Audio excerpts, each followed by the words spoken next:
Kama alivyoongea mbeba maono wetu dada Lilian Simply kuhusiana na ibada hii ya wakati wa Mungu kwa wakati huu ambao tutaifanya kama festival.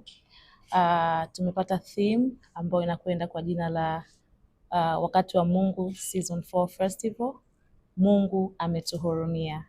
Na ninajua kila ananitazama anajua kwa namna gani Mungu amekuwa mwaminifu kwenye maisha yake. Sisi kama timu ya wakati wa Mungu, Mungu pia amekuwa mwaminifu kwetu, ametulinda. Ni miaka 4 sasa ya uaminifu wa Mungu na tumemwona Mungu akitutetea. So siku ya tarehe 6 ninatamani kila mmoja aweze kufika, tuje pamoja, tumwambie Mungu asante kwa sababu Mungu ametuhurumia kwenye maeneo mengi kama wakati wa Mungu team, lakini pia kwa taifa letu la Tanzania kwa ujumla.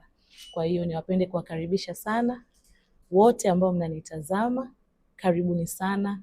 Mimi kwa niaba ya waimbaji wenzangu wengine wa hapa Tanzania tumejiandaa vizuri kwa ajili ya kumtukuza Mungu, lakini pia nakukaribisha na wewe usipange kukosa, umwambie na jirani yako, umwambie na ndugu yako, tuje tumshukuru Mungu pamoja.